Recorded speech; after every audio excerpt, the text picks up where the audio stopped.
Itu belum ada apa-apa tuh di sini, maksudnya udah bener-bener gersang banget. Orang pada buang puing di sini, buang sampah di sini.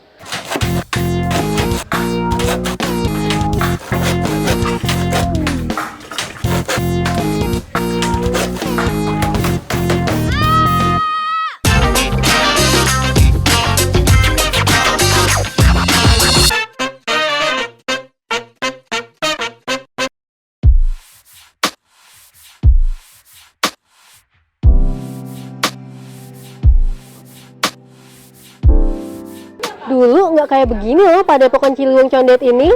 Ini dia saksinya. Pas. Emang dulu di sini tuh kebun itu matahari itu nggak tembus di sini. Akhirnya seiring waktu pohon-pohon pada hilang di sini. Emang tempat anak-anak nongkrong juga dari dulu, dan anak-anak beberapa ada yang udah kerja di telekomunikasi, banyak dah tuh dari tongkrongan sini. Kita pada keluar kota, di sini akhirnya kosong. Pohon pada ditebangin, mungkin pada buat bahan, pada dia masak atau bikin kue dari kayu.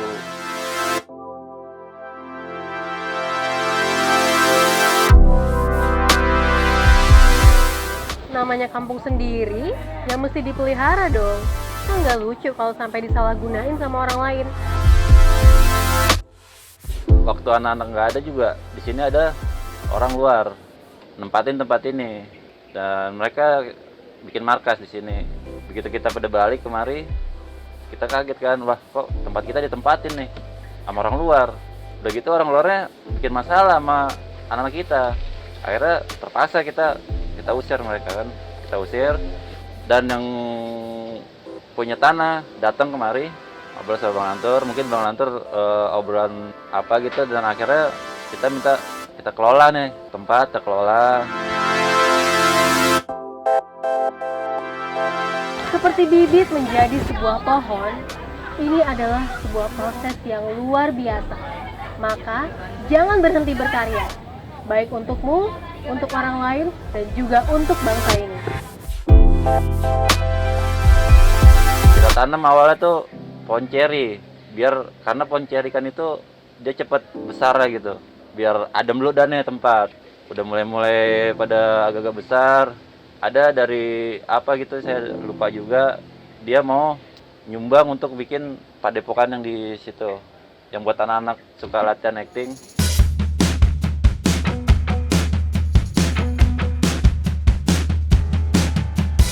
Emang pandemik juga sih, jadi ini sepi gitu.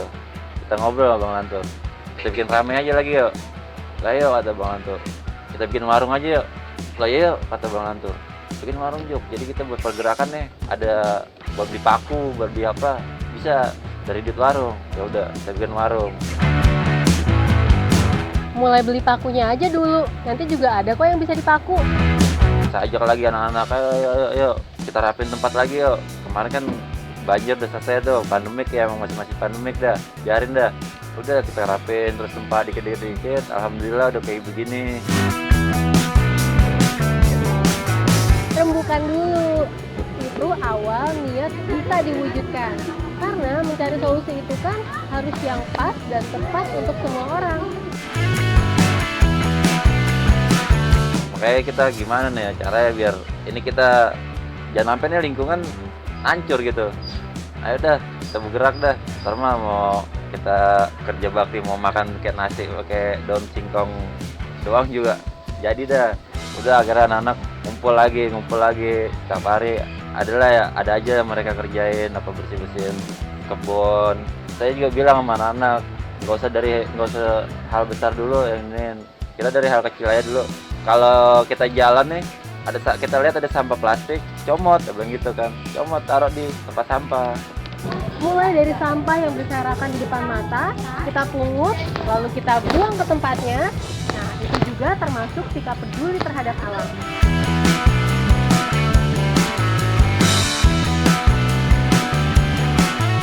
Itu masih belum apa-apa tuh. Akhirnya ada orang buang puing, kita taruh situ. Nah, itu baru saya sama Bang Lantur itu saya paculin, kayak kita ratain tuh berdua-dua sama Bang Lantur ya dah. Akhirnya jadi itu padepokan saung itu. Puing aja masih bisa dimanfaatin, apalagi kamu yang masih punya hati dan akal. Yuk mulai berbenah pikir, biar nggak sesat pikir.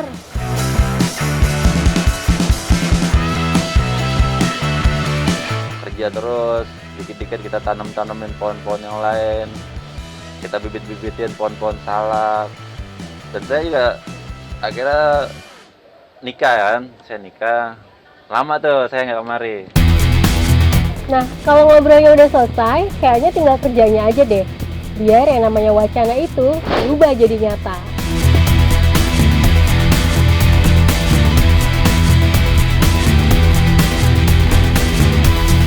Kita ini mau ngurusin bantaran pinggir Kali Ciliwung itu karena kita khawatir kalau kita nggak peduli ya. Ya awalnya sih peduli atau suka dulu ya. Kalau udah peduli terus kita suka, ikhlas gitu ya, kita kerjain. Dan kenapa kita mau perbaiki bantaran ini ya, kita takut juga nih, takut tanahnya terkikis gitu kan, makin lama makin habis makin lebar. Namanya kampung sendiri, ya harus dirawat dong. Kan nggak mau ya kalau misalnya kampungnya nanti dimanfaatin sama orang lain. Ya kalau sekarang sih di sini ya di Padepokan itu alhamdulillah perkembangannya ya, kita udah punya kecil-kecilan gitu UMKM atau warung, terus ada kayak Ustadz Maulana, dia mau ngajarin anak-anak ngelukis tanpa biaya. Itu kita dari Padepokan tuh udah terima kasih banget sama dia. Saya demen jadi rame nih tempat. Kalau dukanya paling kalau lagi banjir aja sih, lagi banjir aja kalau duka ya.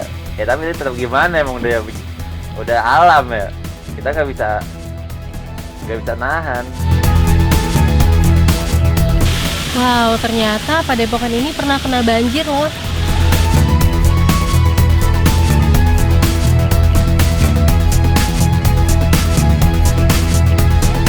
Kayak kemarin Januari itu kita di sini aja tuh di depan jalanan, tinggi saya hampir 180-an atau 182 gitu. Itu saya kelelep di depan itu, depan rumah Bang Lanterus itu kelelep saya, apalagi di sini Mas. Wajar dong kalau mereka akhirnya mau berjuang, ya karena nggak mau tuh ngalamin lagi.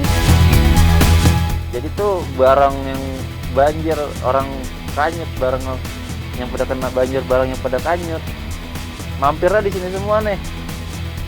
Ini tuh kayak apaan tahu nih, lumpur tuh gini nih, barang banyak banget, barang-barang rumah tangga dari mana aja. Alhamdulillah juga banyak bantuan dari Gerak Bareng, Dompet Duafa, ngasih dia pakaian, apa obat-obatan, apa suplemen. Ya paling itu ya dukanya gitu, tapi kita nikmatin aja. Jangan sampai hancur. Kalau kita mau beralih pikir, semuanya masih bisa diselamatkan kok. Orang ngeliat juga ya, wah ini udah lumayan juga ya, ternyata dari anak-anak yang dulunya berandalan, bisa dibilang berandalan gitu ya, orang-orang sini, warga sini yang dulunya nggak suka sama kita, akhirnya ngeliat kita pada begini, kagum juga sih. Oh kok bisa ya dia bikin tempat begini. Setelah berkembang begini sih saya puas sih, dan saya masih mau ngembangin lagi. Ini anak-anak saya mau ajarin bisnis, saya ada gitu, saya mau ajarin mereka cara bisnis online. Ya dia pada bersih-bersih di sini juga, dia bisa ada pemasukan sedikit-sedikit. Nah Bang Lantur kita ajak begitu juga dia semangat. Wah Jok, ya bener Jok, boleh nih kita nongkrongnya di pinggir kali, tapi penghasilan kita kayak Holland Bakery kata dia. Kita kembangin nih Padepokan bareng-bareng. Yang penting suka dulu, suka, peduli. Yang penting suka dulu. Nah nanti lama-lama bisa jadi cinta. Nah kalau sudah cinta, nantinya keikhlasan itu akan hadir dalam diri kita. Kita bikin divisi-divisi, yang bagian bisnis, bagian bersih-bersih kebun, tapi tetap ntar hasilnya ya kita bagi-bagi bareng-bareng. Kalau dari yang orang-orang masyarakat biasa, maksudnya bukan masyarakat biasa ya, yang kira-kira dia cuma mau cari makan atau mau nongkrong di pinggir kali, dia inget mau inget flashback waktu dia kecil dulu main di kali.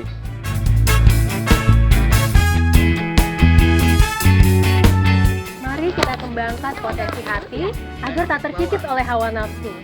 Kan masih ada anak cucu kita. Tahan ya. Yuk. 1, 2, 5, 6, 7. Kiri. Kerjain aja dulu, ntar juga hasilnya datang sendiri. Yang penting bekerja aja dulu, kerjain aja dulu apa yang bisa dikerjain. Dengan mendengar kisah perjalanan mereka, jiwaku mulai bergelora. Sepertinya kisah mereka akan semakin seru nih.